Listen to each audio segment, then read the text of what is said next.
Labas rytas visiems. Norėtųsi, aišku, sakyti gausiai susirinkusiems, nėra mums labai gausiai. Vėlgi, pakankamai greitai mes čia susiorganizavom šitą konferenciją, tai seminarą, ne konferenciją.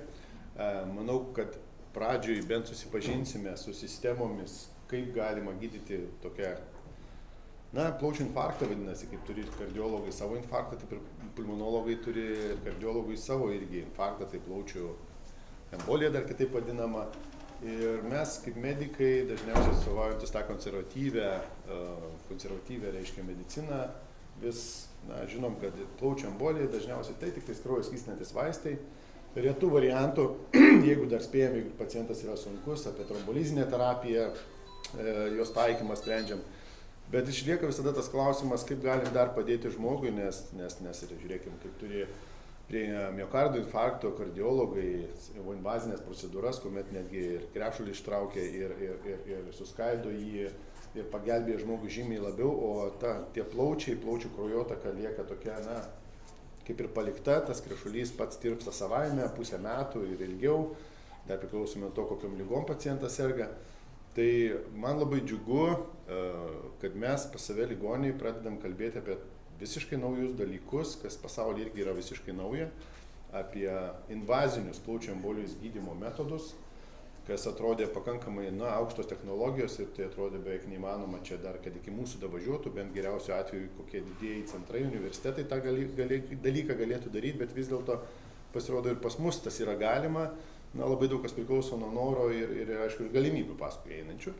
Tai labai džiaugiuosi mūsų intervencinė radiologija, intervenciniais radiologais pačiais, kurie suorganizavo šį renginį, pasikvietėm svečių net ir iš kitų šalių, kurie parodys, ką šiais laikais galim padaryti invaziško plaučių embolijos gydyme, tam, kad padėtų tam pacientui ir nesulauktų tas pacientas tų lėtų ir ilgalaikių pasiekmių, kas dabar, ką mes ir matom, iš dalies pas savus pacientus dėl plautinės hipertenzijos lėtinės.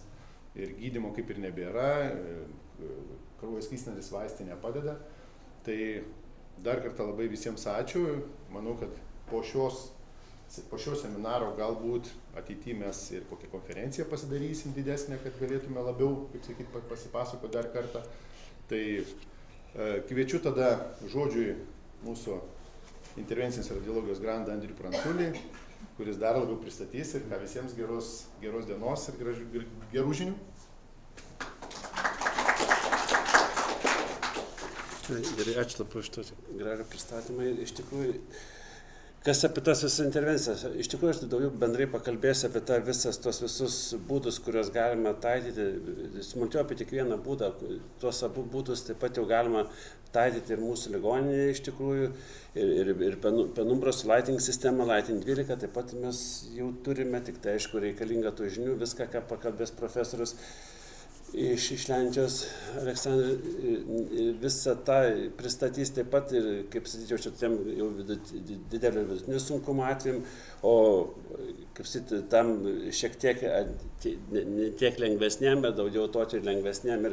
Ir tos dvi sistemos, kaip ir EKOS, kaip Mantas pristatys, realiai, jos nėra labai konkuruojančios tarpusavy, tik viena turi savų klinikinių indikacijų, kurias parodys pranešėjai.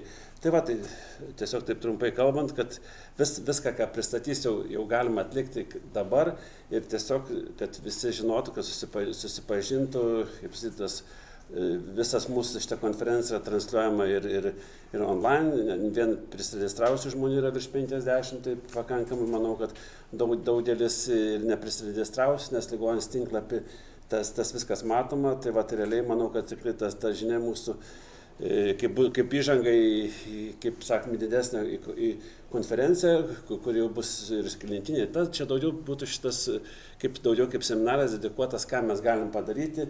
Ir tai va, tai kviečiu pirmą pranešimą Mantą.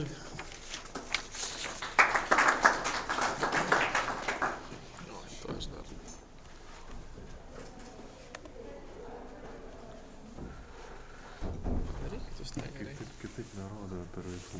Tai okei, tai viskas gerai. Gerai, tai sveiki visi, esu Mantas Buitkus, intervencinis radiologas, dirbu keliose gydymo įstaigose, viena iš jų irgi yra VššiI Respublikinė ligoninė. Ir jau kaip minėjo Andrius Pranculis, skyriaus vadovas, šiandieną pristatysiu daugiau ūmios plaučių embolijos gydymo metodą per endovaskulinę ekosistemą, kaip viskas vyksta, kuo jinai paremta ir panašiai. Tai dabar trumpai apie pačią plaučių emboliją, kad tai yra paciento gyvybei grėsminga liga, jinai yra ūmi patologija. Jos pagrindinis kaip sukėlėjas arba kaip jinai atsiranda, tai yra dėl giliųjų venų trombozės dažniausiai.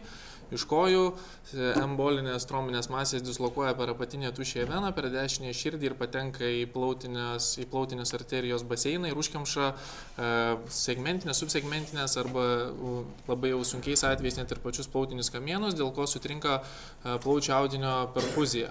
O kaip žinome, plaučių audinėje alveolėse vyksta kraujo dujų apykaita, tai iš organizmo yra pašalinamas anglies dvideginis ir yra eritrocitai įsotimi deguonimi ir tuomet organizmas jau yra aprūpinimas vėl deguonimi. Tai sutrinka visas šis homeostazė ir pacientai pradeda labai varginti dusulį, širdies skausmas ir panašiai. Čia duomenys yra apie ES, tai matome, kad ES šalyse maždaug per metus santykis šių žmonių sergančių šia ūmia plaučių embolija yra tarp 39 ir 115 tūkstančių gyventojų. Taipogi yra pastebima tendencija, kad plaučių embolijos susirgimų tik didėja, ypač vakarų šalyse gerai išsivyščiusi, ir tai sukelia net apie 370 tūkstančių mirčių. Ir kas irgi labai blogai, kad iš tų mirčių didesnė dalį užima sąlyginai jaunos moterys. Žinoma, dėl kontraceptikų, dėl rūkymo ir panašiai, tai moteris labiau kenčia. Kas taipogi labai yra įdomu, tai kad matome šioje mokslinių duomenų bazėje PubMed, kad įvedus plaučių embolijos pavadinimą, tai stebima, kad susidomėjimas šią patologiją, mokslinių straipsnių ir tyrimų skaičius per pastaruosius metus ženkliai didėja. Matome, kad tas spartus toks šuolis atsirado būtent po COVID pandemijos, kuomet COVID metu labai išaugo plaučių embolijos susirgimų skaičius ir tuomet, kaip ir minėjau, dėl didelio sergamumo dažnio, dėl daug letalių išeičių ir ypač jaunų moterų labai suintensyvėjo tyrimai, kaip mes galėtume padėti šiems pacientams, kad būtų išeitys geresnės. Ir pačios naujausios gairės, pagal kurias dabar tie klinicistai naudojasi gydant ūmią plaučių emboliją, tai yra tik 2019 metų. Tai jau kaip matome, praėjo 5 metai, tai tikėkime, gal bus kažkada netolimai ateities atnaujintos. Ir priešingai nuo 2014 metų, kuomet buvo senesnės plaučių embolijos tikimybė mirti, anksčiau buvo vertinama didelės rizikos ir mažos rizikos, o 2019 metais atsirado ta tarpinė intermediate, vadinama vidurinioji grupė su mažos, vidutinės mažos ir vidutinės didelės rizikos mirti. Tai čia toks esminis pasikeitimas klasifikacijoje. Ir kaip minėjau, pagrindinis tas plaučių embolijos patologinis veiksnys, dėl ko yra šokas ir mirtis, tai yra dešinės skilvelio, atsiranda dešiniosios širdies, ypač dešinės skilvelio funkcijos sutrikimas. Kaip matome, dar kuomet yra ta vadinamoji vidutinė maža rizika mirti, dar yra veikia kompensatoriniai mechanizmai, dešinysis skilvelis plečiasi, sienelė tampa nebe tokia kontraktiliška, mažėja jo išmetimo frakcija ir panašiai, ir tie kompensatoriniai mechanizmai vis mažėja ir užsisuka tą spiralę, kuomet jau dekompensuoja, tada jau pradeda jau sutrikus dešinės skilvelio funkcijai, kairysis skilvelis pradeda irgi jau nebegauti pakankamai kraujo, kad išmesti į didįjį kraujo apytakos ratą, pradeda kristi kraujo spaudimas, dujų apytaka ir matome galutinį išeitis ir obstrukcinis šokas ir mirtis. Tai yra irgi atlikta daug mokslinių tyrimų, kuomet buvo pastebėta, kad kaip matome toje nelabai ryškioje grafoje, kad šitas suminis mirtingumo rodiklis labai padidėja pacientams, kuriems yra nustatoma dešiniojo skilvelio šitas funkcijos sutrikimas. Tai matome, per pirmasis paras jis yra net dvigubai didesnis mirštamumas tų pacientų, kuriems jau yra nustatoma prie ūmios plaučių embolijos dešiniosios širdies perkrova ir funkcijos sutrikimas. Tai kaip minėjau, kas yra mūsų pacientai? Tai 2019 metais plaučių embolijos ta tikimybė mirti ir pagal tai jau yra pagal tikimybės numirti yra skirstomas gydymas, išsiskyrė ir atsirado vidurinioji grupė, tai yra tas vidutiniškai aukštos ir vidutiniškai mažos rizikos mirti, ir tas tikslinis mūsų pacientas patenka į vidutinės didelės rizikos grupę. Tai kaip matome, bendroje populiacijoje pacientų susirgančių plaučių emboliją tai sudaro apie 10% ir jų ta tikimybė numirti siekia tarp 20 ir 30% ir pagrindiniai klinikiniai rodikliai tai būtų, kaip ir minėjau, dešiniojo skilvelio funkcijos sutrikimas, tačiau dar be hipotenzijos, be prasidedančio šoko ir taip pat su padidėjusiais biocheminiais markeriais, tai kaip troponinu ir natriuretiniu peptidu. Ir tai va čia yra mūsų ta tikslinė pacientų grupė, kurią taikosi tiek mūsų intervenciniai gydymai, bandant su transkateterinėmis trombolizėmis arba atlikti mechaninę trombektomiją. Taipogi šiek tiek vėliau, jau 2022 metais, taipogi ta pati Europos kardiologų asociacija, tokia tik darbinė grupė, dar ne gairės, buvo aptarta perkutaninio šito galimybės, kada reikėtų taikyti, jau galvoti apie perkutaninį gydymo galimybės. Ir matome, šie lentelė yra išvardinti tokie kaip klinikiniai vaizdinimo metodų ir taipogi laboratoriniai aspektai, pagal kuriuos jau galime galvoti apie įvesti intervencinį gydymą į pacientą, kuris serga plaučių emboliją. Tai matome iš klinikinių tų rodmenų, tai būtų, kad padidėja širdies susitraukimų dažnis daugiau 100 kartų per minutę, sistolinis kraujo spaudimas apie 100 iki 100, padidėjęs kvėpavimo dažnis virš 20 kartų per minutę, saturacija mažiau 90%, tai ir taipogi gretutinės ligos kaip širdies nepakankamumas, tarkim, onkologiniai susirgimai ir panašiai. Iš vaizdinimo metodų, tai pagrindiniai yra širdies echoskopinis tyrimas ir kompiuterinė tomografija dėl plaučių embolijos. Tai kompiuterinės tomografijos metu mes grynai jau vertiname objektyviai plaučių arterijų pažeidimų sunkumą, ir tai yra, aišku, labai retai būna, kad vienpusė, dažniausiai būna abipusė plaučių embolija, kuomet pažeidžiami abi plaučių arterijų kamienai. Taipogi galime įvertinti, išskaičiuoti irgi pamatuoti dešinio skilvelio, kairio skilvelio santykį, kuris turėtų būti mažiau 1, o prie plaučių embolijos jis būna padidėjęs į dešinio skilvelio sąskaitą. Taipogi iš kardioechoskopijos irgi galime įvertinti skilvelių funkciją, dešinio skilvelio išmetumą irgi įsitempimą, sienelės rigidiškumą ir panašiai. Tai visų šitų tyrimų metu, taipogi ir laboratorinių tyrimų, kaip ir minėjau, tai troponino padidėjimas, dimerai ir natriuretinis peptidas jau mums indikuoja, kad gal reikėtų galvoti apie perkutaninį invazinį dar papildomą gydymo metodą. Ir čia yra štai toksai kaip ir jų algoritmas pristatytas, tai matome, kairėje pusėje ekrano yra vidutinės aukštos rizikos plaučių embolija, o priešingoje pusėje yra aukštos rizikos jau mirti plaučių embolija. Tai pradžiai visą laiką viskas prasideda nuo antikoagulacinio gydymo ir tuomet žiūrime prie mažos vidutinės rizikos, kuomet dar nėra šoko, vertiname, ar jis yra pakankamai sėkmingas, ar pacientas stabilizuojasi, ar jisai neblogėja kliniškai.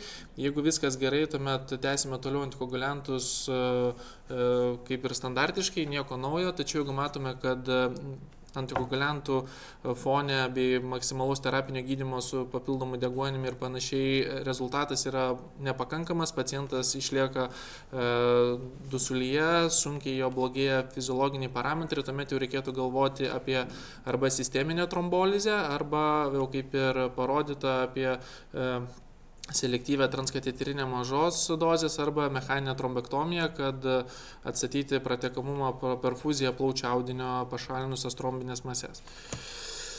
Taigi, manau, kad pagrindiniai mūsų, ką mes galime tos ūmios plaučių embolijos endovaskulinio gydymo tikslai, tai būtų jog plaučių audinio perfuzijos atstatymas, kad galėtume tas trombinės mases vienaip ar kitaip pašalinti ir atstatyti kraujo tėkmę, pagerinti tuo pačiu audinių aprūpinimą deguonimi ir jau paskui hemodinamikos stabilumo užtikrinimas, jau čia aišku įsijungia ir reanimatologai ir kiti gydytojai. Taigi jau dabar, kaip ir minėjau, aš labiau papasakosiu apie EKOS sistemą. Kolegos, colleagues from Poland will show you a little bit more about mechanical thrombectomy, apie mechaninę trombektomiją, kuomet yra mechaniškai ištraukiami trombai. Tai dabar apie pačią EKOS sistemą, tai kaip matome, jinai susideda iš kompiuterio ir valdymo kompiuterio ir specialaus kateterio, kaip matome. Kateteris, kaip matome, yra štai ten pavaizduotas, jisai yra paprastas kateteris, tačiau jisai tuo yra ypatingas, kad vidinė jo dalis įsistato ultragarsinė šerdis. Kaip matome, šio paveikslėlio yra pavaizduotas skerspjūvis, tai vidurinėje dalyje yra tas vadinamasis šerdis, į kurią mes pozicionavę kateterį statome ultragarsinę šerdį. Kaip matome, aplink ją yra specialų suformuoti mėlyni ertmės, kuriuose cirkuliuoja aušinimui reikalingas skystis, tai yra prijungiamas natrio elementarus fiziologinis natrio chloridas, tam, kad išsiskiria energija ir neužkaistų kateteris. Ir yra 3 geltonos, kaip matome, angos arba portai, per kuriuos yra jau prijungus automatinė švirkštinė pompa įskiriamas trombolitikas. Apie pačius kateterius, tai jie yra savybės, tai kad yra sąlyginai gan plonėje, kaip matome, yra 5,4 frenčo, tai milimetrais nesiekia 2 mm, čiut mažiau nei 2 mm skersmens. Kateteris ilgiai yra tarp 106-135 cm ir matome, turime skirtingas darbinio ilgio zonas. Tai plaučiambolija yra dažniausiai naudojamas 12 cm darbinė zona, kadangi tai yra pakankamas ilgis plaučių arterijos visam kamienui padengti ir tuomet per jį yra išskiriamas trombolitikas. Štai taip yra pozicionuojama visa kateteriai, tai dažniausiai punktuojama yra 2 galimi įeigos taškai, tai yra bendroji šlaunies arterija ir jungo vena. Tai jau čia priklauso nuo klinikinių atvejų, yra abiejose kojose masyvios giliųjų venų trombozės, tuomet automatiškai negalime punktuoti periferinių kojų venų, tuomet galime per jungo veną taipogi vesti kateterius, bet dažniausiai nebūna taip, tokios baisios tos giliųjų venų trombozės ir ten mes randame, kur išpunktuoti ir per ten pradėti procedūrą.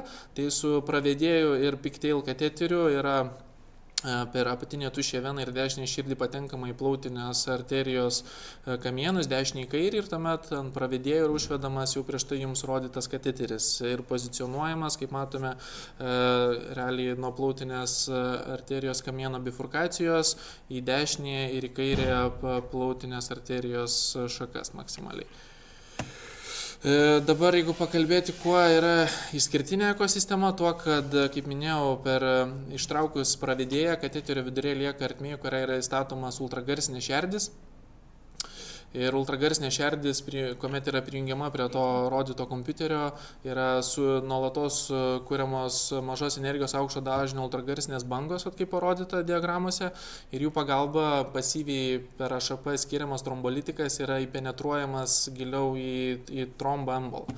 Kaip žinoma, dažniausiai tie trombai nėra švieži susiformavę čia ir dabar valandų bėgio, būna iš giliųjų venų, tai jie ten būna augę tikrai savaitėmis, kartais ir mėnesiais, tai juose būna daug fibrino.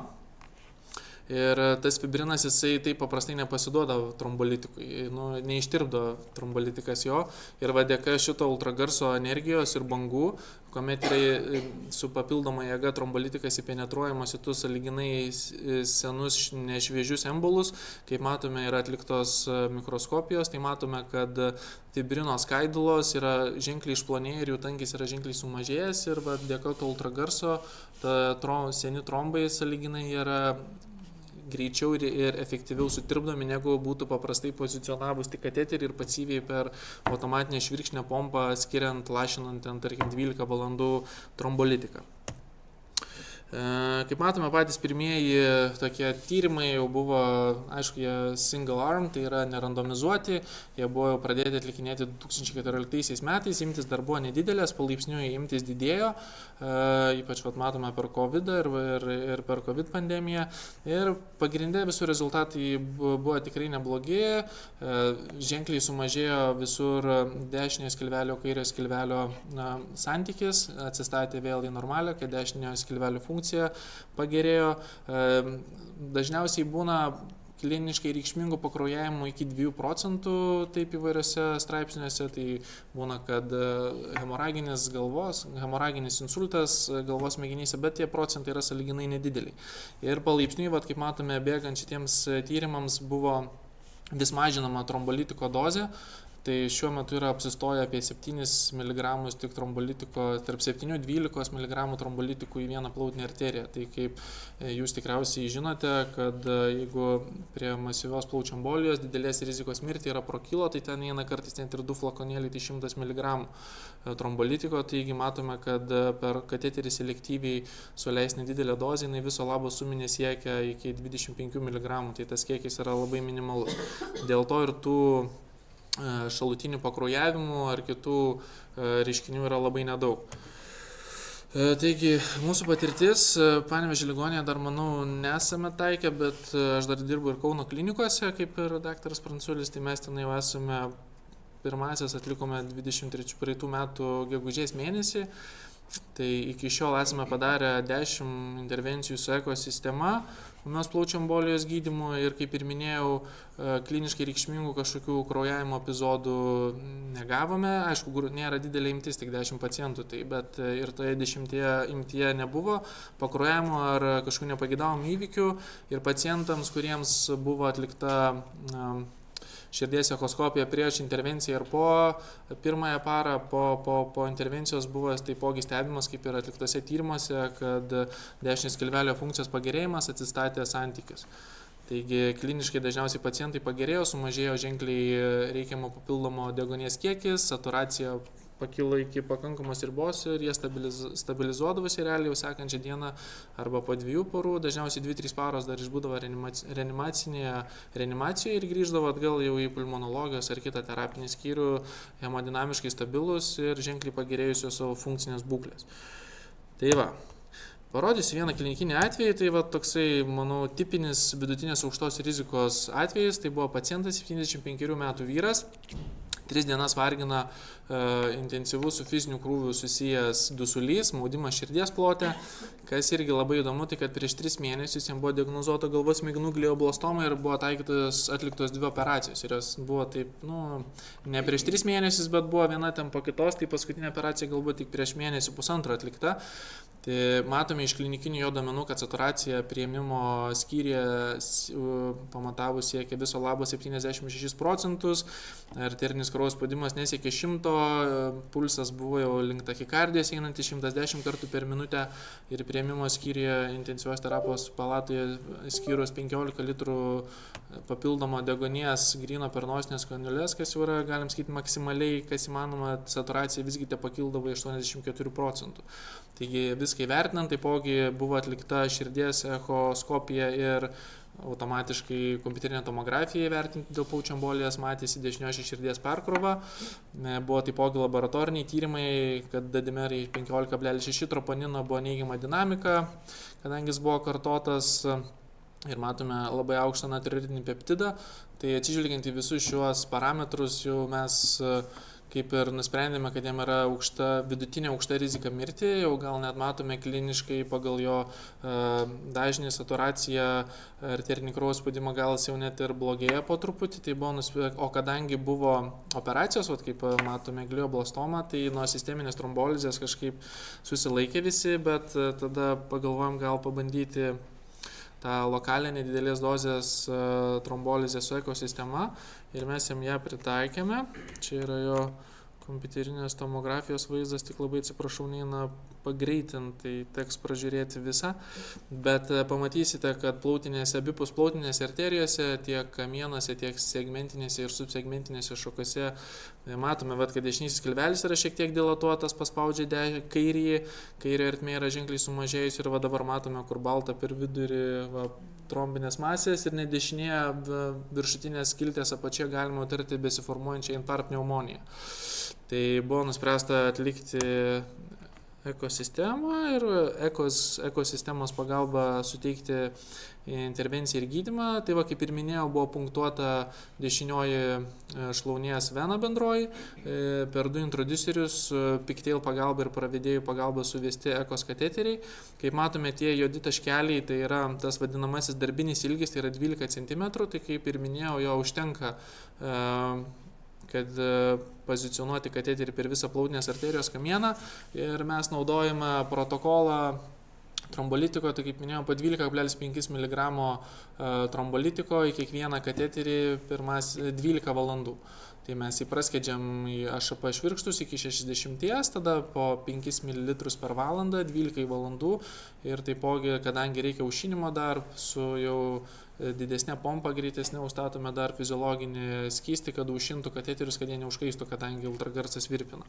Tai po šios procedūros, kaip ir minėjau, pacientas jau 3 parą grįžo į palatą, iš intensyvios terapijos į pulmonologijos skyrių, kliniškai, hemodinamiškai buvo stabilus, saturacija be papildomą deguonies siekia 96-98% ir jisai ženkliai pagerėjo klinikinė būklė. Dabar jeigu išvados, tai manau, kad jau šiuo metu endovaskulinių priemonių tiek EKOS sistema, tiek ir kolegų, kurie rodys apie mechaninę trombektomiją pagalbą, mes galime ženkliai padėti pacientams, kurie serga ūmia plaučių embolija. Manau, kad irgi yra tikslinga apgalvoti apie multidisciplininės komandos sukūrimą ligoninėse, ar nesukūrimą, bet kad žinoti asmenis, kurie esant, plaučių embolijų tokių didelės rizikos mirti tikrai nėra daug, kaip matėme ten, ir būtent kurias reikia gydyti, jeigu didelės rizikos mirti siekia 5%, vidutinės aukštos tik 10%, tai iš tos bendros plaučių embolijos populiacijos tų pacientų, kuriuos reikėtų mums apsitarti ir spręsti, kaip gydyti, jau būtų iki 15%, bet manau vis tiek būtų gerai ligoninėje, kurioje mes dirbame, susikurti tokius gal kaip žmonės atsakingus, kurie spręstų, ką mes darome su to pacientu, atsižvelgiant į jo klinikinę būklę, jis blogėja, neblogėja.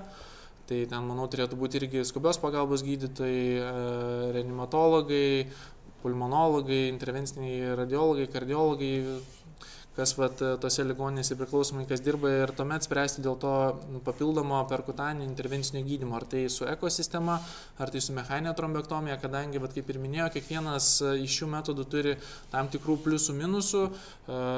Aš manau, kad mechaninė trombektomija gal jinai labiau yra prie tų prastesnių pacientų, kur reikia čia ir dabar bandyti ištraukti trombinės masės, kurie jau pacientai yra beveik tos spiralės pabaigoje ir mes dar jos galėtume ištraukti iš tos mirties gniaužo, o su EKOS sistema galime tos truputį lengvesnius pacientus dar bandyti gydyti, nes, kaip minėjau, gydymas, seansas gydymas trunka 12 valandų, kuomet mes tą trombolitiką išskiriame ir jis toks ilginis, o manau tiems pacientams, kurie yra tikrai sunkesniai, hemodinamiškai eina link šoko, tai manau mechaninė trombektomija turėtų galbūt pirmų smuikų griežti ir po to, jeigu dar nepakanka, visą laiką galima dar pabandyti ir tą pačią ekosistemą po trombektomijos. Tai sakau, manau, metodų ir tų galimybių yra jau pakankamai, reikia tik tai išdiferencijuoti gerai pacientus, kuriems ką geriau pirmą daryti.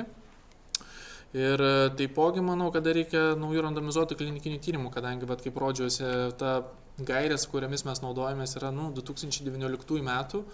Dar iki tol tik buvo pati pradžia šitų visų perkutaninių gydymo metodų, buvo dar tik tai patys pirmieji tyrimai su nedidelėmis grupėmis, atsirado dar naujesnių šitų visokių įrankių, kurie padeda gydyti. Tai ir manau, turėtų būti atnaujintos gairės su daugiau tyrimų, kad galėtume stratifikuoti labiau algoritmą, kaip gydyti ir suteikti geriausią pacientui pagalbą šioje grėsmingoje lygoje. Ir ačiū tada visiems uždėmesį. Nežinau, gal klausimų, gal kokių yra.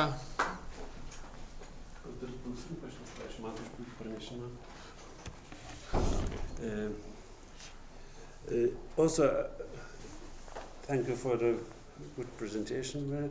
And I want to invite our colleague from Poland, Aleksander Araszkiewicz, to present the pure trombectomy with lighting device. Thank you very much.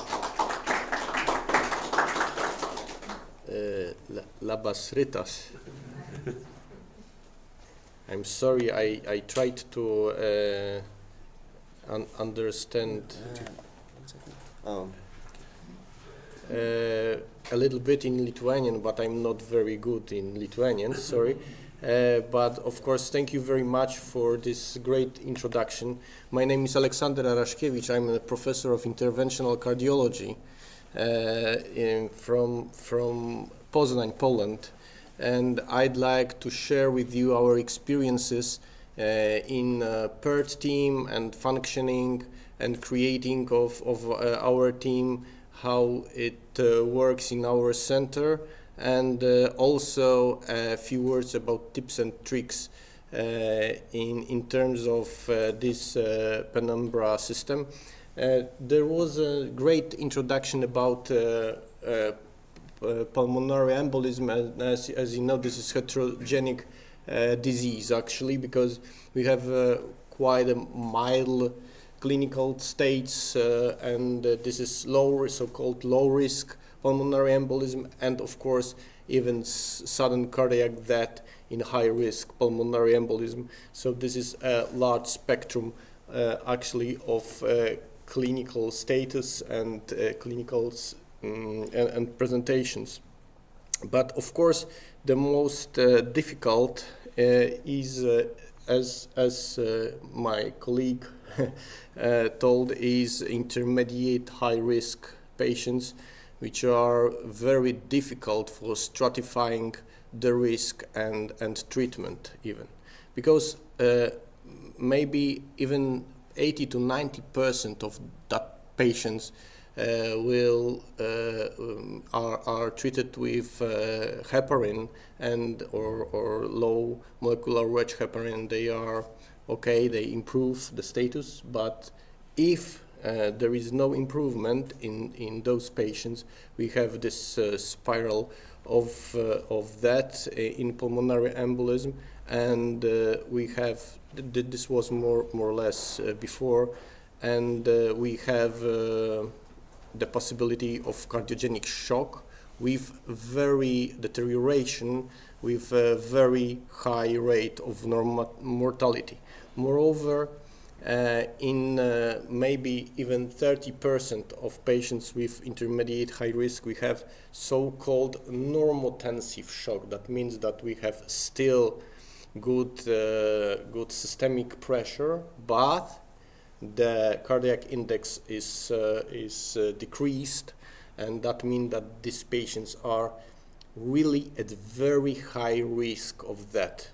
And these are the group of patients we should be, because if we have hemodynamic instability, we know that we have to perform systemic thrombolysis or any catheter-directed therapy as quickly, or cardiosurgery as quickly as possible.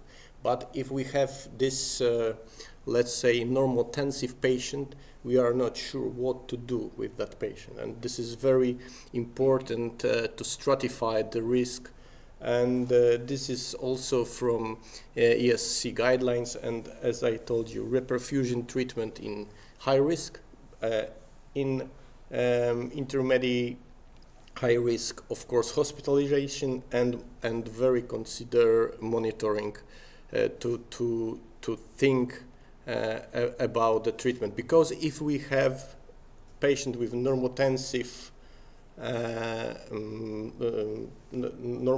patient with PE and with right ventricular strain, that means that this is intermediate high risk patient.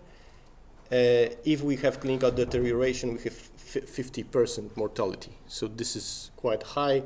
This document was presented that we should think about patient to do any procedure, not only in patient with deterioration, but also in patient with lack of improvement. And this is important. So sometimes we start with anticoagulation therapy, maybe 1 or 2 days, 24 to 48 hours. And if we have deterioration, of course, we go with the therapy, interventional or thrombolysis.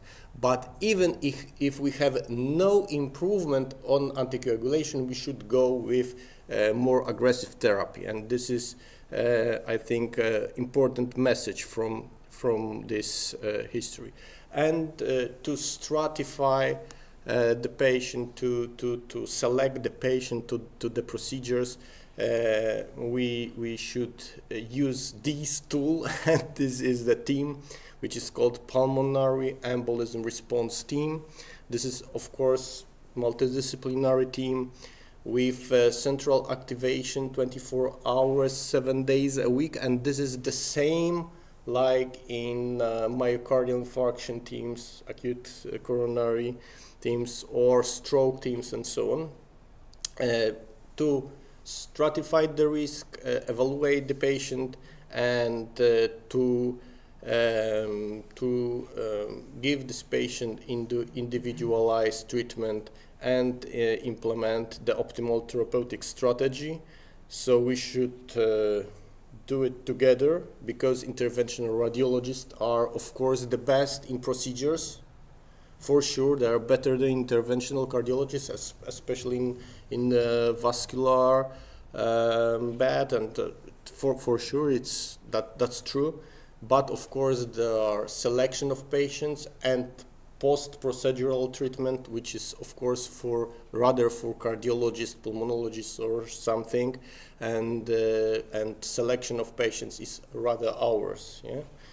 So we have in Poland 2 important documents regulates how to create and how to manage this patient with pulmonary embolism, with the newer catheter-directed therapies, and this is the kind of expert opinions in our local circumstances. And as you see here, we have 3 steps of PERT teams. This is core PERT with cardiologists, interventional cardiology, and cardiosurgeon. And this is this small group, which is the so-called core PERT, and the bigger PERT is other interventionals, vascular surgeon, intensivist, and so on. And also there are PERT consultants like hematologists, oncologists, because sometimes we have patients with other comorbidities and we should modify our treatment in terms of for example, cancer or something. So these are the schemes which are important for us. So if you want to create a PERT in your center, you should find a group of enthusiastic specialists. That mean that the people who understand the need of modern treatment of pulmonary embolism, not only anticoagulation or very rarely thrombolysis with a lot of contraindications. As you know, systemic thrombolysis is really sometimes disaster. With huge bleedings, also intracranial bleedings. So, and we have modern tools to avoid these complications, and I think we should use it as many times as possible. So this is our PERT was established a few years ago, and we have 3 interventional cardiologists, interventional radiologists, 2 cardiac surgeons, 2 vascular surgeons, and this is this group which cooperates very closely on that patients. And also we have, of course, intensivist, pulmonologist, hematologist, and sometimes we also call neurosurgeon, because sometimes it is important in patients with stroke or something. It's important to have this consultation. We work together 24 hours, 7 days a week, a lot of consultations, and this is our region. This is the western part of Poland, Wielkopolska, and these are the hospitals which cooperates with our center. As you can see here, this is 3.5 million inhabitants in that region, so we cover this region in terms of our procedures. And this is Poznań. This is the capital city of Wielkopolska. It's more or less 600,000 people there, and this urban area is about 1 million people. So this is quite a huge region, and we have a lot of work here. And this cooperation and local network is very important. So the education of local teams, local doctors, and so on, to know about these possibilities of modern treatment is very important. And of course, it takes time, you know, to to tell them how it may work. And after a few years, now in Wielkopolska region, I may say it works, and we have a lot of activations of our PERT. We consult each other and so on. And this is our, let's say, flow chart of our system: patient with pulmonary embolism, activation of PERT, and PERT leader or PERT coordinator gathers different clinical info and data, and then a very short conference, multidisciplinary conference. Usually we use WhatsApp communicator, yes, without personal data of patient, but only with CT and so on. CT, sometimes EKG, labo test, echocardiography, which is very important. These are our our screens, and this is like we use it every day, actually. And you see here what are important for us: heart rate, of course, blood pressure, respiratory rate, saturation, and from the imaging, most important is, of course, RV-LV ratio. It may be from CT or from echocardiography. TAPSE is very important. This is from echocardiography, parameter of right ventricular function, which is important for us. If we have below 15, it means that the right ventricle is failed, and we should act as quickly as possible. And of course, presence of intracardiac thrombi, because we have also some possibilities to use angio-VAC system with cardiosurgeons.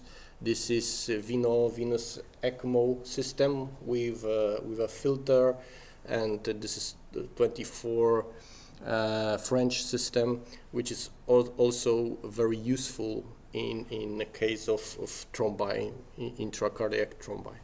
And this is our corporate consultation, and we have the decision, and decision is yes, come to our center, and we will treat this patient with any of intravascular procedure. And of course we have also EKOS or local thrombolysis without EKOS sometimes. It's cheaper version. And the second is of course mechanical trombectomy. And we select patients for mechanical trombectomy which are more severely diseased. So in shock, but also I call it dark orange patients. So the patients with intermediate high risk, but for example, I can see that they have a lot of risk factors, clinical, labo risk factors, that they are almost in so-called normotensive shock, and these are also candidates for mechanical thrombectomy because the effect of this treatment is faster than, for example, EKOS and local thrombolysis, much faster, minutes, not hours. And in a group of patients, it may, of course, EKOS is also very useful and very effective, but for patients who can wait a little for the effect of the treatment. And sometimes, of course, if we need any other consultation, we have the possibility to consult all the time with other specialization. But honestly speaking, it is not very necessary in the acute phase of pulmonary embolism. So in this small group of interventional, in our center, mostly interventional cardiologist or cardiosurgeon. Yeah? In other centers, interventional radiologists are also the part of PERT, of course important part, because as I said, they are the best in procedure itself. And the second group of patient, of course, if we have the patient which is quite stable, not very unstable, but intermediate high risk, sometimes if this is local hospital, we can observe this patient 48 hours and reassess. And if there is no improvement, we take this patient for the treatment. Yes. So, and of course, the part of this treatment is also outpatient clinic, and we like to observe this patient. And so this workflow and organization scheme for the center like this is also very, very important to have, you know, the standard procedures, to know what to do with the patient, and of course to have a dedicated call number and so on, to, you know, to have a good communication between the centers inside the hospital and between yourself. And this is another scheme how the diagnostic criteria and treatment indications. I don't want to say more about that. This is published also, and there are also some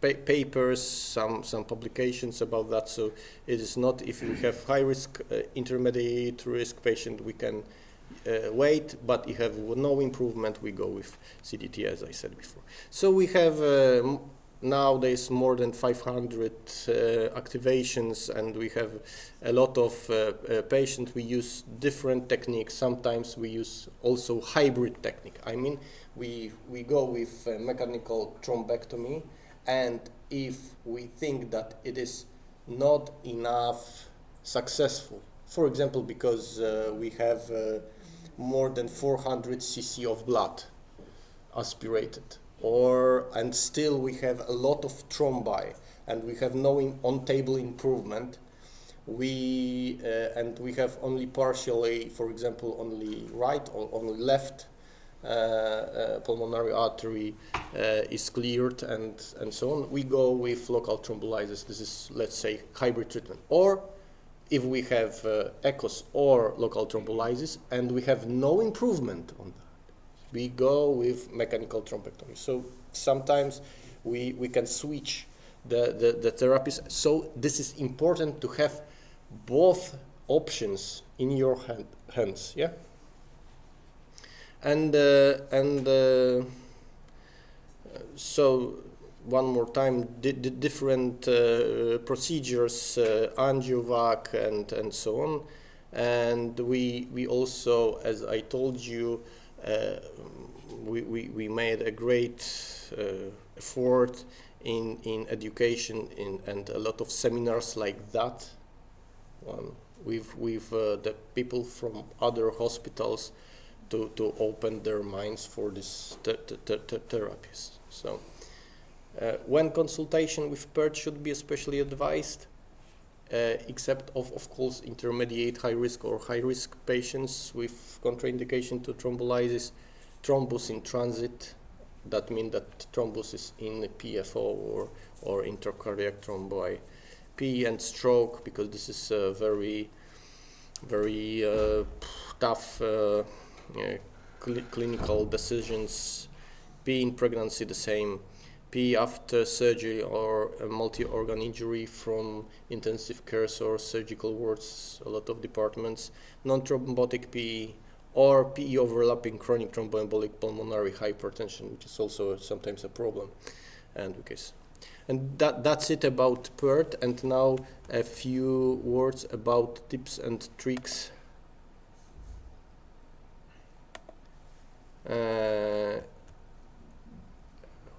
A second only, I change. About mechanical thrombectomy, do you have any questions?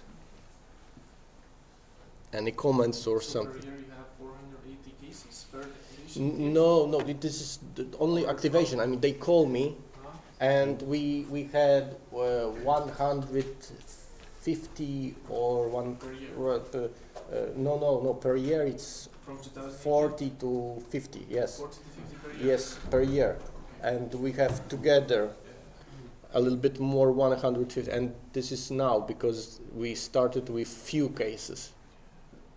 Because of course we have the selection of patients, because sometimes they call me that they have so-called massive pulmonary embolism in CT. But what about patient? He's okay. No dyspnea, normotensive, and so on. That's it. That's of course. So you have to select patient because of course, if we have if we cover 3.5 million inhabitants, we are not able, to treat all patients with pulmonary embolism. So we have to select patients, and only maybe 5 to 10% of all patients are treated with those treatments, catheter-directed treatments. Yeah. So one more time, I'd like to say that the aim of our treatment is not to withdraw, to clear all the thrombi from pulmonary arteries. This is not the aim. This is not myocardial infarction. This is not a stroke that we have to, remove everything and you have a very good flow, and it's important. This is a little bit other situation. We have to remove as many clots as needed to stabilize the patient, to restore the flow, but to unload the right ventricle. So that's it. And that is enough, actually. Not to treat as long as all the clots are removed and we have a very clear everything, too huge, too many, and very often impossible. So this is very important, and of course if you use EKOS, it is also not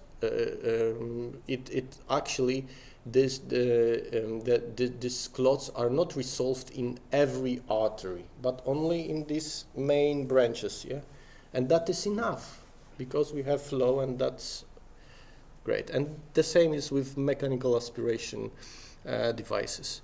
So of course, what are ideal aspiration trombectomy device? Large bore suction. If you have any experiences with Indigo 8, we have also some experiences, quite well experiences, but of course it was not enough. This device was too small and was not enough effective, especially if we have bigger clots. Sometimes in segmental arteries, if we have a lot of, we could do it, and it might be successful. Might improve the patient status, and it was great. I will show you the data. We have a national registry, but it was not enough. But with Lightning 12, it is bigger. It's constructed in a little bit other way. It's, you can touch this. It's quite elastic, but it maintains the lumen. And if the clot is quite fresh, elastic, it moves very easily to the catheter. Sometimes you can use separator to fragment the thrombi and to clear the tip. And this is very good option for that patient, and it is very effective. I have very good experiences with that. So these are different thrombectomy catheters. This is Cat 8, And here is our national registry. As you can see here, 110 patients with pulmonary embolism. This was all-comers group. So this is real life without actually no contraindications to the therapy. These were patients after unsuccessful thrombolytic therapy, with cancer, with bleedings after injuries, and so on. So no limitations for inclusion. And as you can see here, patients with high and intermediate high risk, as you can see here, as many as 30% of these patients was high risk patients, so in shock. And you can see here that we have in hospital, that's 4.5%. So this is a very low mortality, taking under consideration that this is a very high risk group with comorbidities and so on. And if you can see that mostly these adverse events were in patients with unsuccessful systemic thrombolysis. So this group is a very, very, very high risk, and mostly this group may die or have hemorrhagic complications. So, and this is indigo 8, and with lightning 12 we have better, of course, experience. Generally, we are more experienced in suction aspiration procedures, and more procedures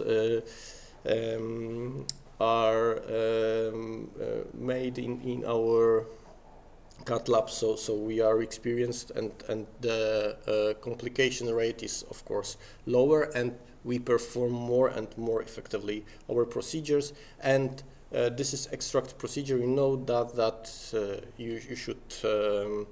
This is a so-called direct aspiration first pass technique. We use it at the beginning of the procedure. So the catheter is allowed to engage the thrombus. We wait several seconds, to be sure that it is almost inside, and then we withdrawn that in a complex en bloc, catheter and thrombus. And this is first pass technique without separated, without nothing. We go only outside, suck the thrombus, wait. If this thrombus is big, not to and engage the thrombus partially to the lumen of the catheter, and wait and withdraw it en bloc. So vascular access is femoral or internal jugular vein. We prefer femoral because it's easier for us, but in some centers they prefer internal jugular vein. It's 12 French inner lumen, so diameter, so it's maybe even 14 outside, 13, 14 outside. What is advantages with the jugular vein? Sometimes it is easier to go through this, because you go very yes, and sometimes from the femoral vein, sometimes because of anatomy, the right ventricle is enlarged, and sometimes it is not easy to cross two valves, tricuspid and pulmonary, from femoral. But we perform 95% of our procedures with femoral, but in 2 cases I performed it from jugular vein, and this is because we have failure. We couldn't cross. Sorry, we used even it is not only the problem with crossing, because you can take multi-purpose catheter or something and you will cross and thermoguide wire and you are. But then you have to use long sheet, flexor sheet, and there are so there is so huge tension that you can do nothing actually, and sometimes there is also a bend in the right atrium, and if you go with the sheet, it may be danger even, because you go to the roof of the right atrium, and you may perforate it, and you feel that you have a lot of tension on the system, and it is, I think it's and sometimes I think that it is easier to go to convert from femoral to jugular, and in 2 cases it was easier. But I prefer femoral, of course.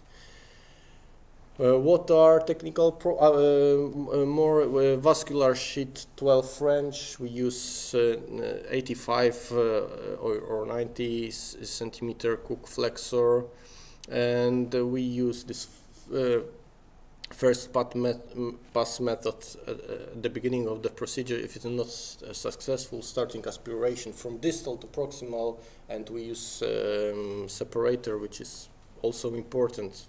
Really, if you have flow model with this model of thrombi, you would see how this separator is useful in aspiration of some clots which are bigger than the diameter of the catheter. So it is possible to pull it inside the catheter. Sometimes we use diagnostic catheter, any multi-purpose or right coronary, to intube the distal part of the vessel. Sometimes there is a thrombus, and it is very difficult, to cross this thrombus with the guide wire, and then we use this catheter to cross it.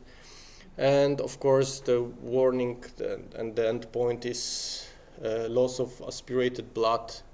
We are trying not to cross 300 milliliter border of aspirated blood. And of course, learning curve is experiences of crucial importance, like in any other procedures. So if you perform 1, 2, 3, 4, 5 procedures, you have really this option in your hands, and this is important. So I encourage you to perform these procedures. What are technical problems?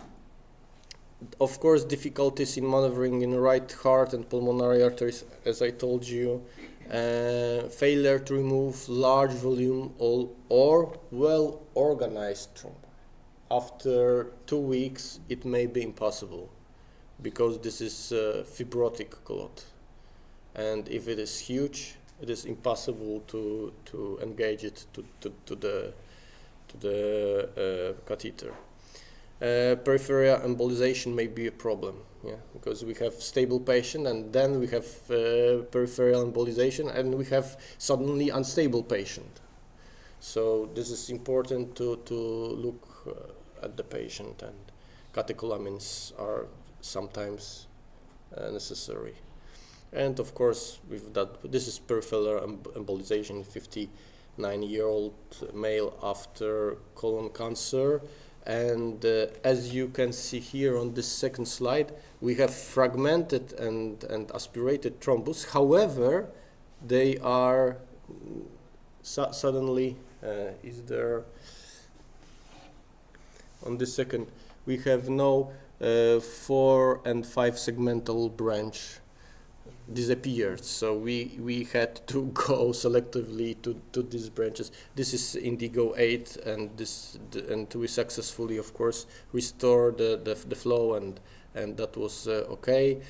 The more experiences, the bigger amount of aspirated thrombi, and of course lightning 12 is much better because of another construction of the catheter, not only because of bigger diameter, but because of another construction of this tube, and of course because of this computer system, which allows us to diminish the blood loss, and we have the clicking system here, and it gives us information that it is that there is aspirated, that the thrombus is engaged, and we should wait there. The patience is important in this procedure. I don't know about interventional radiologists, but interventional cardiologists are very impatient persons, so we don't like to wait 30 seconds for engaging the thrombus, but it is very important in that. We performed the first procedure on June the 2nd, 2022, and this is one of our cases. This is young patient with mediastinal B-cell lymphoma on chemotherapy, and as you see here, we have dyspnea, dizziness, and presyncope, heart rate 125, and so on, anti-proBNP high, troponin positive, and enlarged RV-LV 1.6. As you can see here, this is echocardiography, and we performed angiography. We started usually with angio, only 15 to 20 cc's of blood, of contrast, only to see where we should go. And here you can see the thrombi, and this is right pulmonary artery without separator. Completely, we didn't use separator because it was very fresh thrombi here, and we could see the thrombi in the system. And so we decided to clear this. As you can see here, it's much better, almost no, only residual thrombi, but it doesn't matter. As I said, no thrombi in upper lobe, and here left. Here we used separator, but only for a minute, but mostly without. And first pass, and lower lobe, upper lobe, and here you can see the thrombi from the arteries. So of course, this procedure was successful, and on the second day of hospitalization, the patient was discharged. This is her echocardiography without RV enlargement and improvement, and so on. And this is another. I will show you a few cases. This is another patient, 71-year-old. This was he was a hero of solidarity movement, and he was regional, and he was admitted because of dyspnea, and he had history of pulmonary embolism, and as you can see here, he was hemodynamic stable.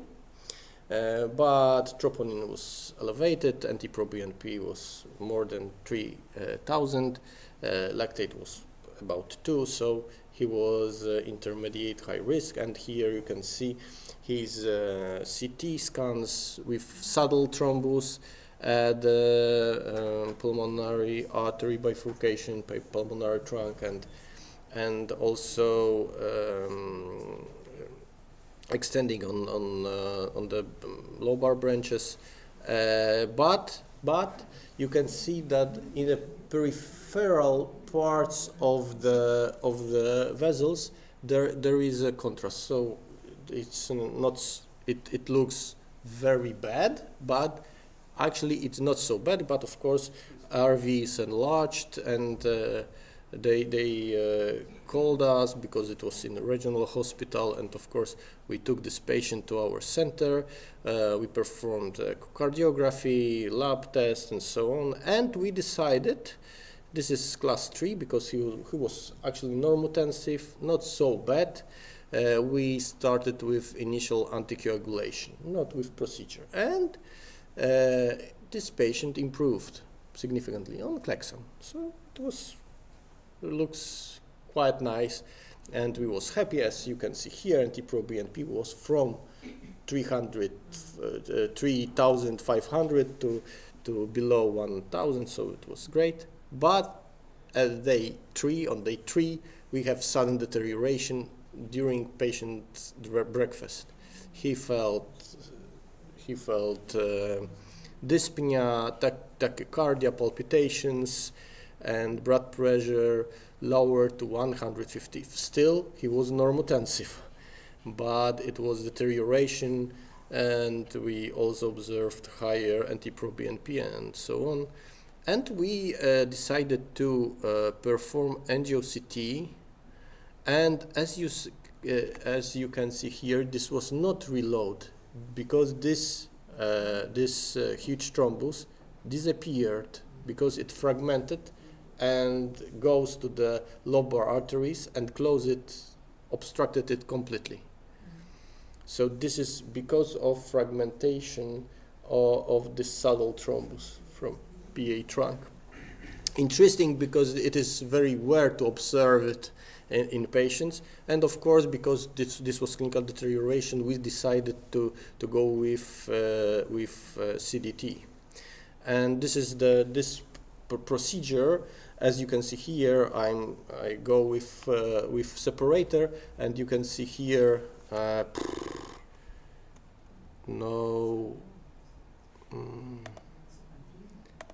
sorry, because there is no sound here, and if it here would be the sound you would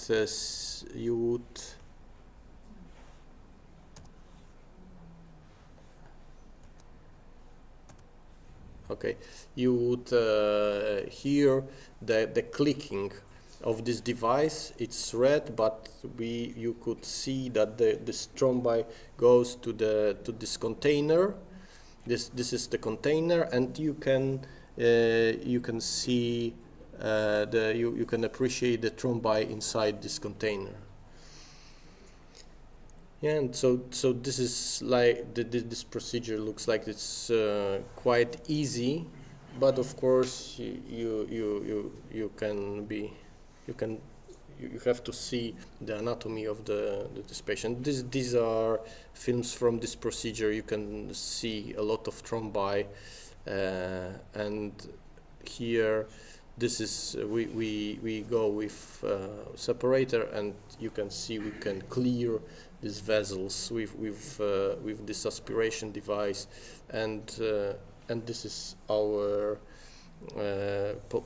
thrombi. How is stopping to do procedure? What the signs are? When to stop? The first, if you have too much blood in the container, okay, more than, let's say, 300-350 cc's of blood. The second is if you can observe the improvement. Sometimes patient will tell you that that the breathing is more or less better, and also heart rate may be decreased. Yeah, from 120 to below 100. This is on-table improvement, and this is very important. So we have some clinical data, and of course this blood loss. So this is and the third is if you can do nothing more. If you can do nothing more because, for example, thrombus is too big, sometimes we use local fountain catheter or unifuse catheter with small dose of Actylis, 1 milligram per hour for 6 to 8 hours to the one of this arteries and so on. And this was on discharge 8 days after the procedure, and we have great improvement in RVLV ratio and TAPSI and anti-proBNP, D-dimers, troponins, and so on. So he was on apixaban. And this is another case. This is a Lithuanian driver, tier driver, who was driving to Germany, and he stayed in Poznań because we are on the main highway from Warsaw to Berlin, and on the parking, and he felt he had the syncope, chest pain, and so on, and they called the ambulance. And of course, they on emergency department, no in our hospital, but in district hospital, they performed troponins. They were positive. EKG was abnormal. And what they perform, of course, coronary angiography. And it was very good that there was no significant lesions, because sometimes we have 60% lesion in circumflex artery, and they perform interventional cardiologists, perform PCI with death implantation, and they are very happy, we saved the life, and so on. But this is not this disease, yeah? But they performed echocardiography, and they observed RV dilation and strain. So they called us. They performed CT-PA, and as you can see here, huge thrombi, of course, RV strain and enlarged, and he was really severely diseased. This patient. He had so-called dark orange, intermediate high risk PE, and positive, of course, troponin, and anti-proBNP was more than 15,000. So this was very, and also when we performed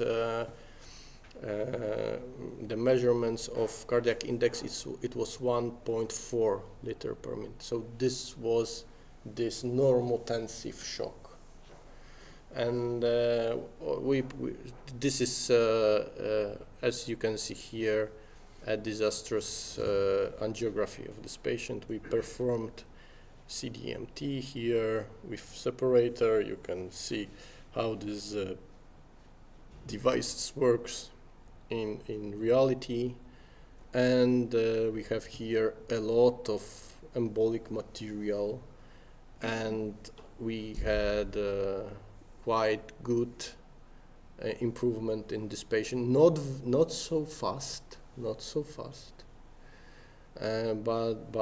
it was much better, and on discharge day 5. So very, it's if we treat this patient only with heparin, even if he would survive, I think that this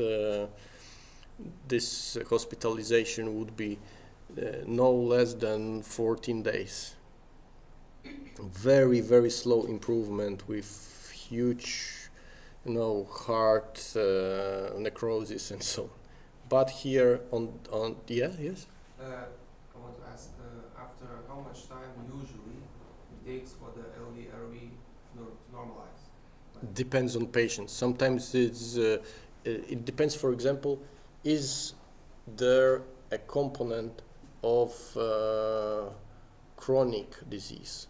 Because sometimes we have overlapping acute disease and if we have such a patient, it may be even not possible to reduce this RV-LV ratio.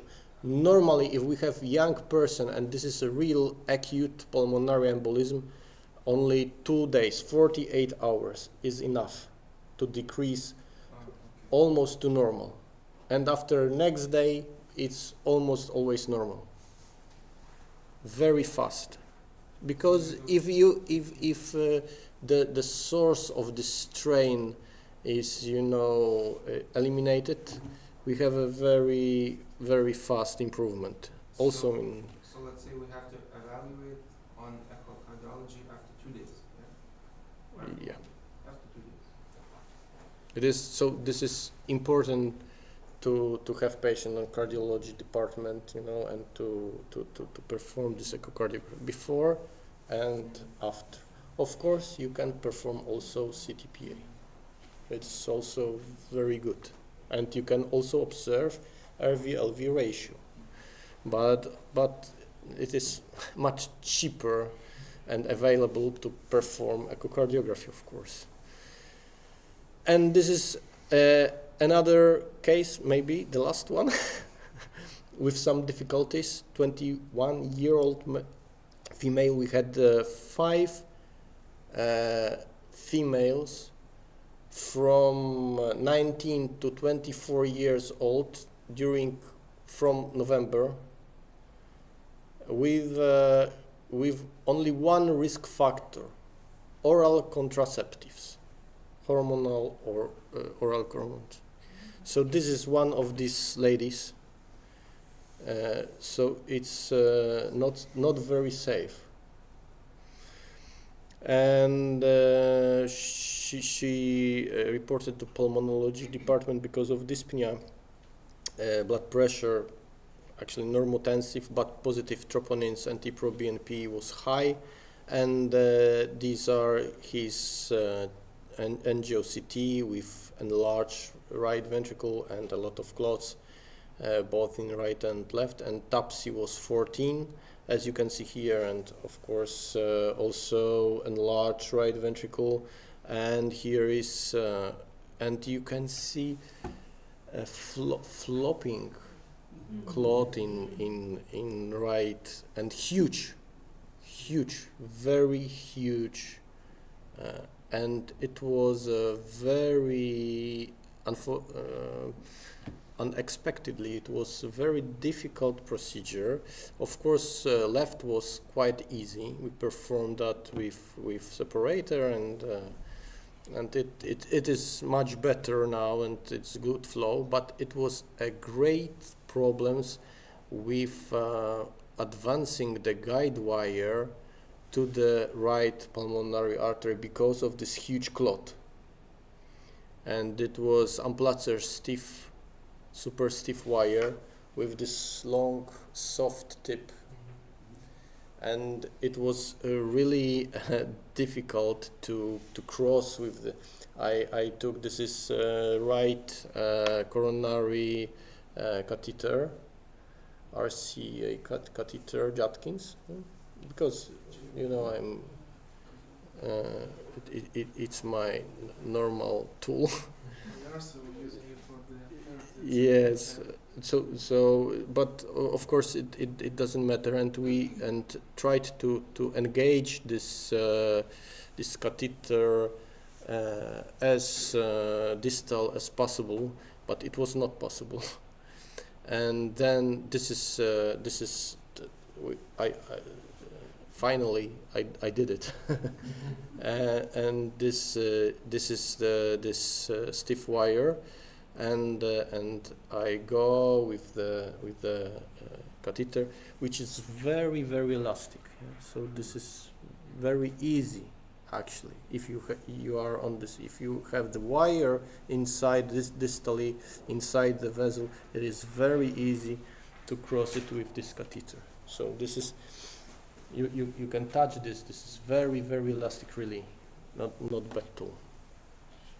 So we started with first pass, and then I even took this catheter, and look at this. There was so many tensions that when I wanted to go more proximally, and still there was a huge thrombus. Look at this. Only flick, and I'm on the left. After 30 minutes of of engaging this wire and catheters and so on. So there was still a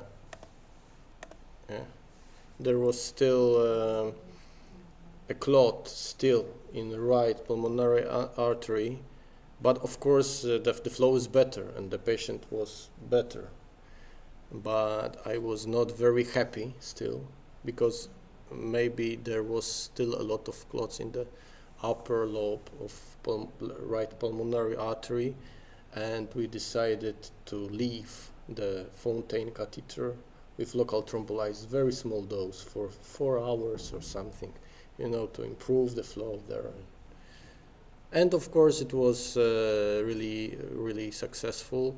And you can see here after 48 hours that we have only residual clots, but we have you can observe here that this right ventricle after 48 hours is better, is significantly smaller. So 48 hours was enough. Yeah. So we have now about 40 procedures, 38, but these are 30 procedures to December, and you can appreciate that we have very good results here with actually improvement all the clinical and imaging parameters like RV-LV ratio, mean pulmonary artery pressure, TAPS, and NT-proBNP. Very often it is normalized. This is very important because NT-proBNP is decreased very fast after the procedure. So if you have 50% improvement after 24 hours, that means that this procedure was really successful, really effective. And it is combined with patient clinical improvement. So that's all about me. I wanted you to see real cases, including Lithuanian truck driver. So, and we have still the contact with him. He's he lives near Kaunas or something, so it's not very far from Poland. and we have still contact. We follow up this patient. So thank you very much for your attention. I'm open for discussion, your questions, comments, or something. And you always do both lungs, or something just choosing one? Sometimes I choose one. But usually because if there are no clots or very, very small clots, for example, on left, it is no sense, to aspirate the blood and to prolong the procedure. So if only main vessels, the biggest, no small vessels, no thinking about clearing everything. This is very important, I think. What about anesthesia? No anesthesia, and this is also important. Of course, if we have patients after cardiac arrest or some reanimation, of course, but no, actually no, it's better not to have that, because if you receive anesthesia, the blood pressure will lower, and it may go to cardiac ischemia, right ventricular ischemia, and it worsened the patient's status. So this is important, not to give morphine, not to give anesthesia, rather carefully the fluids. In case of emergency, catecholamines. Sometimes this is few micrograms of levonorm, maybe noradrenaline, may be very useful, and it allows patients, to transform from this unstable through this, because there are few very dangerous moments. One of these dangerous moments is crossing the heart, because always when you cross the right ventricle, this enlarged, strained, and so on, you have ventricular tachycardia on extravis and so on.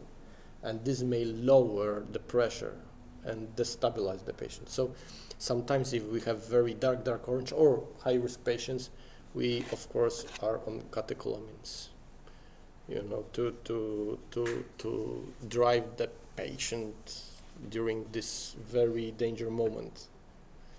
In your hospital, you have this team, the PERT team. Who started? We started. I started You personally. personally? I personally started. And how you started? How? I recruit the group of my co-workers, younger co-workers. I said, you and you.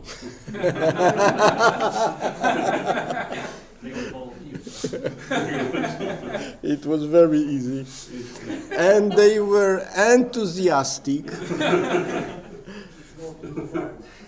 No, they really perform a lot of work, I must say, and they are we very close cooperate with I have friends from cardiac surgery, and they said they are open for this discussions and so on. They performed a few cases of surgical embolectomy if there was a huge thrombus, for example, or intercardiac thrombi with pulmonary embolism. They perform operations, only 4 or 5, but still this is not so. This is very rare procedure. Now we have angiovac, and we perform this withdrawal of thrombi from. So also we perform this in combining team with cardiosurgeons, and of course we started with interventional radiologist. Unfortunately, he was great. Actually, he taught us everything. Yes, and we learned from him, but he stopped working our hospital because of family reasons and so on. He changed the hospital, but it was very bad for us. And I think that it was of course there is the competition between cardiologists and radiologists, but in our center they gave us this kind of procedures, and of course we have a close cooperation with department, and we have of course, like everyone in Europe now, and a lot of experiences in acute coronary syndromes and so on, so it is easier. And during a lot of time, actually my personal phone number was the number of PERT, and a lot of doctors from all Wielkopolska region have this number if they have any problem with pulmonary embolism. They call me. So it's yes. And now we have another telephone, but still there are a lot of calls, but that maybe of course. So even when I was in Tenerife or Croatia, I had calls for patients. But of course, I am in contact with my team, so it's not a problem. We have contact on WhatsApp, and we can give the patient data, CT scans, echocardiography, lab tests, and so on, and we can make the decision. So The beginnings are not very simple, and 2-3 persons which are quite enthusiastic, they want to do that, and of course cooperation with, especially for you, because you are mostly interventional radiologists, is with cardiology department is very important. Sometimes they are maybe difficult, but they have to see the results, the effects of your treatment, and they I'm sure they will be happy because they want to treat this patient in a modern way. Because actually in our hospital we have one department that we are combined, interventional cardiology and radiology. Really, we are so I can't see any limitations. Very good. Reimbursement Reimbursement from health system. in Poland. It's not bad, but not enough. For EKOS, especially one lung EKOS, it's about nowadays it's about 20,000 zlotys. Yeah, one EKOS about 2,000 euros. And yes, and in Poland is almost 8,000 zlotys. So for EKOS it's enough. For lightning is not enough because it's enough for only the device, but remember about the sheet and catheters, guide wires, and so. But it's almost, if you have a huge cath lab, the cost will be, more or less paid by other procedures. If you perform EKOS for one lung, so you expand 8 to 10,000 with everything, with drug and so on, and you have 10,000, so you can perform 3, for example, lightnings. But if you perform 2 lung EKOS, and so on and so on, and of course thousands of other procedures with TAVI, so it was, of course, it's the politics of the cath lab and so on, and hospital, of course. Are you also using like a catheter-derived thrombolytics, but not EKOS system? Just Yes, simple Unifuse or Fontaine catheter, or McNamara? multi-hole McNamara, multi-hole catheter, any multi-hole. Maybe you check the results, how it's compared, how some data now. In your opinion, I can't see any differences. From EKOS, yeah. But of course, we have not so huge experience to compare that. And actually, there was only one comparison in Sunset PE trial, and there was no difference. And they changed the algorithm of these ultrasound waves, and they told that now there is a huge difference. So I saw that you showed this fibrin clots structure and so on, but I'm not sure. Maybe, but of course this is evidence-based medicine. So there are a lot of good publications about ecosystems. So I think, and this is the Boston Scientific now, which goes with marketing, and so I think. But if we have to use in, of course, as supplemental therapy, we go with. Sometimes we use it just because the patient's quite stable. We have EKOS on the shelf, but sometimes we use still Unifuse catheter, Fontaine catheter, and that's it. It is what are the advantages of EKOS or this local thrombolysis, that this is a very, very simple procedure. So it is, even if someone is not very familiar with pulmonary anatomy and so on, can use this catheter. I learned the woman resident, and if we are not available because of something, because I'm here and my colleagues are there, she can perform this procedure every time a day. So it is very simple. But I think that especially in most severe patients, it is not enough. So this is much more effective. Actually, you don't know, you are not sure what's going on in this pulmonary artery when you perform EKOS. Moreover, I had 2 or 3 cases with EKOS when I have exacerbation after 3 hours of thrombolysis, local thrombolysis. Something has happened, fragmentation of thrombus, and the patient suddenly has this. You know, it's normal. You put the catheters inside, and there is cooler, as you know, and it's not very pleasant. This cooler, all the time you have to change syringes in the department.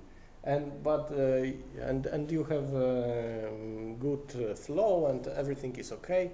1 hour is okay, 2 hours okay, and after 3 hours, the patients suddenly have dyspnea, even syncope, blood pressure, deterioration blood pressure, and even we had to give patient catecholamines, and 1 patient died during such deterioration. I don't know why. And I asked my colleagues from other centers, do they have such an experiences? And they told me no. And I have. And this is not in 1 patient, but in a few patients. So I don't like it, because the patient is, at the beginning, was quite stable, and 1 deterioration was in pregnant woman. We decided to use EKOS in pregnant women with pulmonary embolism, because we didn't want to use a lot of radiation and so on, because this was the 3rd month or something. And after 3 hours, it was midnight, she had the deterioration, and it was really disastrous. She had presyncope, blood 80/50, and so on, and catecholamines, fluids, something, and it's gone. And next day, everything was great.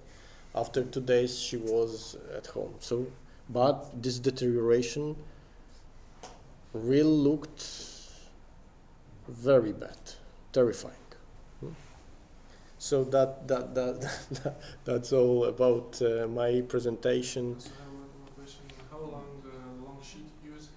Long sheet? 85 or 90. 85 or 90? This long sheet. Yeah. To be 65 is not enough? Maybe enough, but sometimes it is not long enough to go to this bifurcation of trunk. Yeah, and sometimes so you can do this with lightning. It is possible. It's easy. Sometimes it is even better. But if you had any problems, it is better to have longer sheets, I think.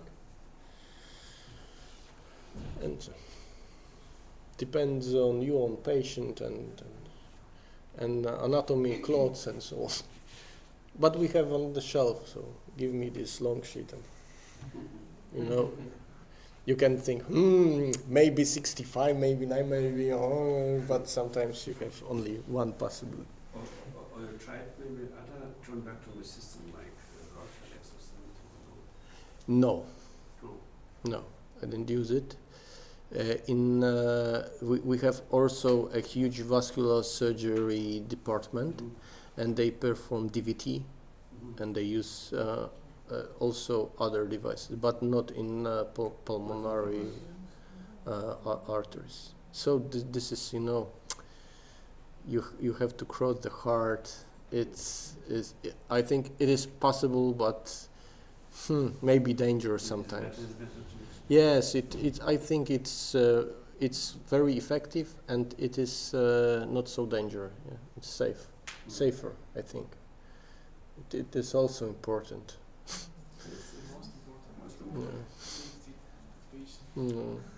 Personally, not at all. Not to harm. Yeah. Thank you very much.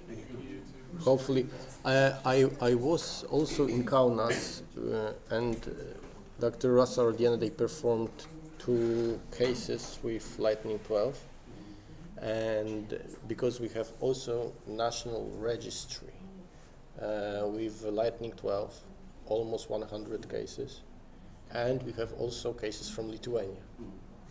If you perform during next 2-3 weeks the case, please send us,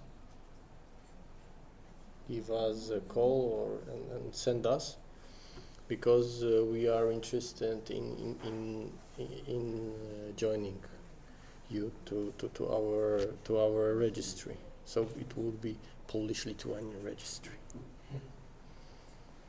Better. Okay.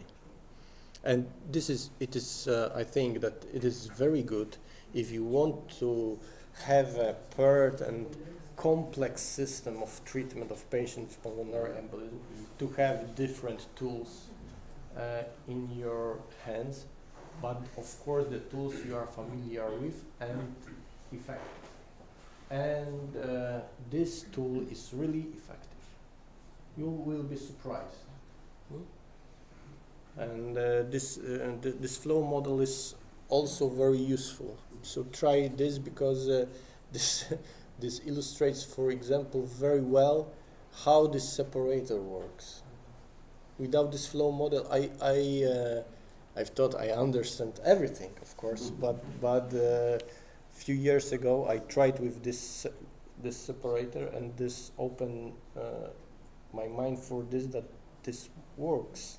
This is not only for something, but it's pulling inside the catheter, so it's important. And that's it. Try to use it and everything. And of course, start with intermediate high risk patient, not high risk, because in high risk, if patient is very severely ill, in patients with unsuccessful systemic thrombolysis, it may be really too late for any therapy. And if patient died during this procedure, you will say, hey, what's going on? Because it's obvious. Any procedure, any kind of procedure, will fail in some patients, very severe patients.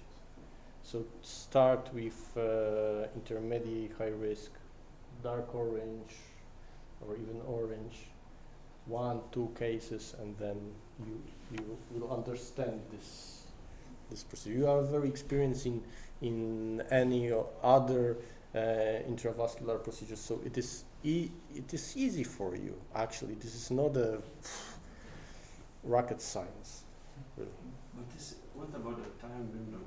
There is some time window when we have the call, when we're starting, or there is no. I think that if you decide this patient should have catheter-directed therapy, start as quickly as possible, but not like in myocardial infarction. Time is muscle or time is brain. No, It's different. no, it's different disease. It's different disease. So start as quickly as possible, but what does it mean possible? Transportation, echocardiography, and so on. Sometimes, of course, if the patient is cardiogenic shock,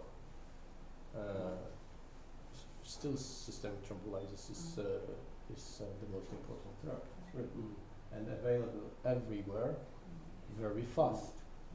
So still, this is important option and basic option for cardiogenic shock. If you have intermediate high-risk patient, the therapy of choice is anticoagulation. So you have you are in right. So not to perform, but if you have a severe patient, it is better to unload this right ventricle as quickly as possible. Because if you have deterioration, I showed you 15% mortality, 50% mortality. So this is extremely high. For example, in your region, you reach how many patients could be? You will rising, or you will plateau? Will be still rising. Still rising. Because the doctors from other hospitals learn that they can call me, and still we have, and because we are more and more effective, and we can see that this therapy is better for the patient with a very low percentage of complications. We do it. But still, it's 40, 50 cases per year. So it's not a huge amount like myocardial infarction, ST elevation myocardial infarction, or even strokes. Because from huge number of patients calling me, only maybe 20% are the candidates for performing the procedure. Yeah. About this percentage is rising or not? Yes. False, no, less yes, false because of two reasons. Because the doctors are better educated, and because we are more prone to perform these procedures.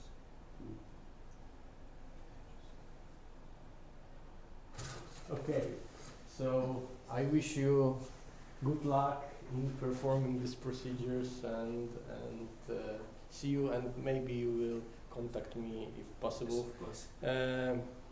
You can write my email address. I will give you. Do you have any?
It's the water from our hospitals, obviously. It is like some resort. Hospital. Very nice.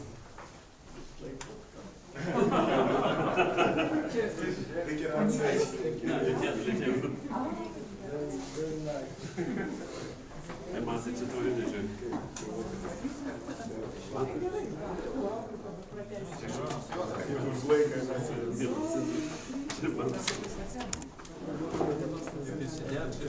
Kaip komandinė Ai, čia labai